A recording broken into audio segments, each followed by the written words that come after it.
Assalamualaikum warahmatullahi wabarakatuh. Let me introduce myself. My name is Ismail Dani. My student ID is 20400125012. I agree with the statement saying that meaning relationship exists among words. It has been studied in the field of lexical semantics. In lexical semantics, not only is to focusing on studying the meanings of words, but also observing the relationship of meanings among them by paying attention to the choice of words. Semantics related to avoid unnecessary repetition, ambiguity or multiplication, homopony, synonymy, antonymy, polysemy, metonymy, and collocation are parts that discuss about the meaning correlation among words. Homopony, this is when two or more words have the same pronunciation but the spelling and meaning of the words are different. For example, the word mind, which is spelled M-I-N-G, has the same pronunciation but different meaning to the word mind, which is spelled M-I-N-E.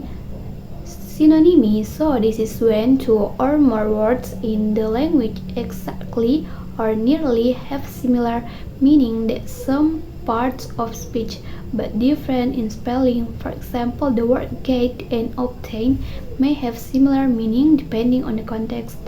Is it to acquire something? Antonymy, this is when two or more words have the opposite meaning but the part of speech remain the same. For example, the word wet and dry. Is it totally the opposite but their categorized in the parts of speech are the same? It is objectives. Polysemy, this is when a word has the same spelling and pronunciation but differs in meaning depending on the context. For example, the word bright, it might be interpreted as something shining but it also might be interpreted as clever.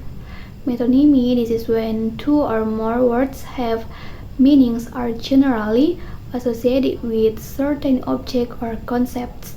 It can be a representation of some relation.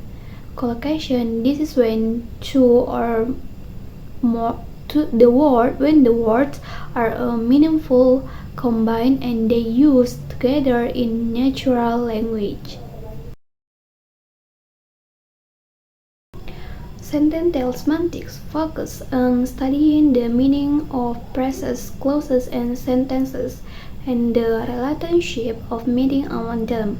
There are four types of sentential semantics. These are presupposition, entailment, purpose, and contradiction. Presupposition, this is when the speaker or the sender have a background knowledge and form it into sentences and come up with understanding by the listener. For example, Ahmed, where is your linguistic book? I told Hanifa has returned it. Mariam, yes, Hanifa has, but Ibrahim borrowed it yesterday. So its own name in the dialogue. There are at least three presuppositions. Entailment, this is the correlation of meaning between two sentences that take place due to the existence of logical linguistic structure in both sentences. In the book of Linguistic Basic Theory and Rules in English Language Teaching, logical linguistic structure means that if the first sentence is true, then the second sentence must be true. And purpose, this is the correlation of meaning between two sentences that take place due to the identical meanings of two sentences. It have different lexical items. Also, syntactical structure. For example, the sentence I threw the red ball into the basket. If I want to purpose it, it can be simply say the red ball has been thrown into the basket by me.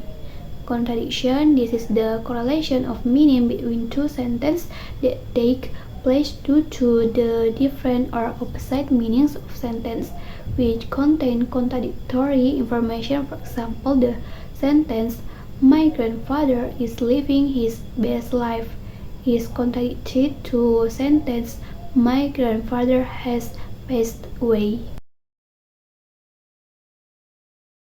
Interpretation refers to the way of explaining the meaning of particular words or sentences that are hard to understand.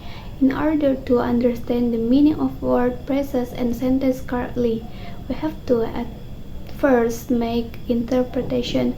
So there are two cases of interpretation and semantic. These are ambiguity and speech act. Ambiguity, this is ambiguity. This is happen when a word, phrase, or sentence require multiple interpretation because they have more than one meaning that makes the interlocutors face problem in understanding their intended meaning. Ambiguity can be categorized into two subcategories. It is lexical ambiguity and syntactical ambiguity. For example, I see a not man and a woman. This sentence has two possible meanings. These are: the first one is that the property old refers to the man only. The second is the property old refers to both man and woman.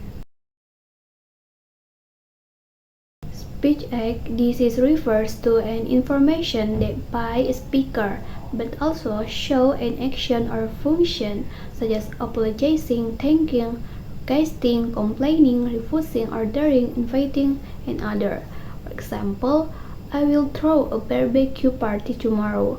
Come and join us. Example can be considered a speech act because not only is it giving us information that speaker wants to throw a party, but also inviting us to attend the party. Okay, that's all from me. Wassalamualaikum warahmatullahi wabarakatuh.